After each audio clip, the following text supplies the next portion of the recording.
శోభన ఆగిపోయిందని confirm చేసేదాకా పచ్చి మంచినీళ్ళు కూడా తాగను. అది కాదు, నన్ను కన్విన్స్ చేయాలని చూడకు. అక్కడ శోభన క్యాన్సిల్ అయ్యేలా చూడు. అవును బావగారు, వచ్చి ఇంతసేపు అయినా అల్లుడు గారు కనిపించడం లేదేంటి? ఫ్యాక్టరీలో ఏదో ఆడిటింగ్ పనుంటే వెళ్ళాడు. ఆహా.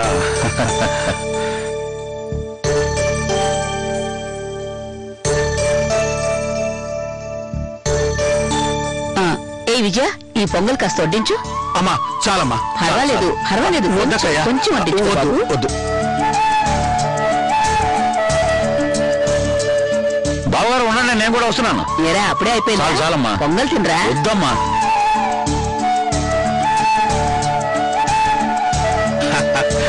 బావగారు, మొత్తానికి వంశీ చాలా అల్లరోడు అన్నమాట. అబ్బో, వాడి కథ చాలా పెద్దది బావగారు. చెప్పుకుంటూ పోతే వారం కూడా సరిపోదు. పెద్దవాళ్ళ ఆశీర్వాదం తీసుకోమ్మా. దీర్ఘ సుమంగళి భవ. లేమ్మా లే. అమ్మా కీర్తి, నీ పుట్టింటి కీర్తి, ఈ మెట్టింటి కీర్తి నిలబెట్టగల వారసుని మీరు మాకు ఇవ్వాలి, సరేనా? సరే పదరా. పదమ్మా. ఒక్క నిమిషం అమ్మమ్మ.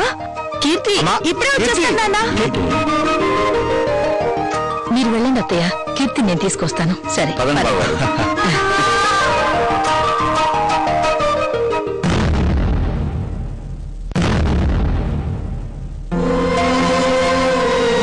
ఏంటక్కా, ఏమైంది? ఎందుకు మళ్ళీ వెనక్కొచ్చా? ఈ టాబ్లెట్స్ ఎక్కడున్నాయో నీకు చెప్పలేదు కదా. ఎక్కడున్నాయో తెలియకపోతే ఎలా వేసుకుంటావు? అందుకే ఇచ్చిపోదామని వచ్చాను.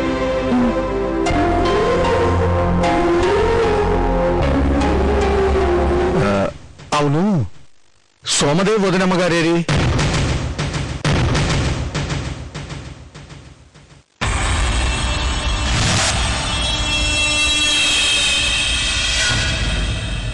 అక్క, చిన్నపిల్ల నువ్వెక్కావంటే దిగవే, వాళ్ళ టైం అవుతుంది.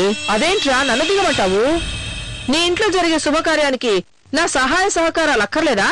నువ్వు అక్కడికి వెళ్ళి అద్భుత విన్యాసాలు ఏం చేయనక్కర్లేదు, కానీ అక్కడ బావగారు, సుందరమ్మ, అమ్మాయి వాళ్ళు చూసుకుంటారు ఏర్పాట్లు. నువ్వు దిగాక. శుభవాని కారు ఎక్కితే వెనక్కి లాగుతావా? ఇదే మా ఊర్లో నా ప్రమేయం లేదే ఏ ఇంట్లో శుభకార్యం జరగదు తెలుసా? దరిద్రపుతాన్ని. వదిన గారు, బావగారు ఏదో ఆలోచనలో ఉండి వద్దన్నారు, కానీ మిమ్మల్ని అవమానించాలని మాత్రం కాదు. మీరన్నా మీ కుటుంబం అన్నా ఎంత ఇష్టం లేకపోతే ఇందాక రుక్కు ఏదక్కా అని అడగలేదా? మీరేం బాధపడకండి, దయచేసి మరోలా అనుకోకుండా కారెక్కండి వదిన గారు. మా ఇంటికొచ్చి మీ చేతుల మీదుగా శుభకార్యాన్ని జరిపించండి.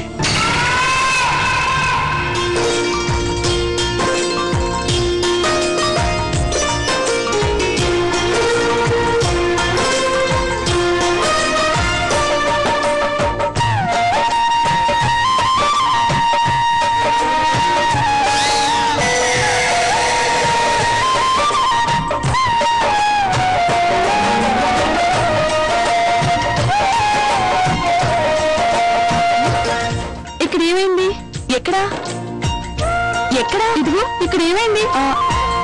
అబ్బా ఏమైంది? ఏమిటే ఏమైంది?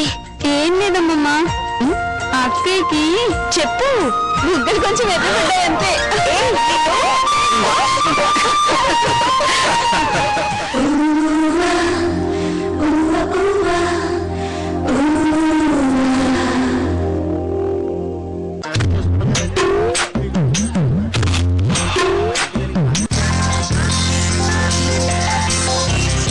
హాయ్ బావా. ఏంటి శోభనానికి రెడీ అవుతున్నావా?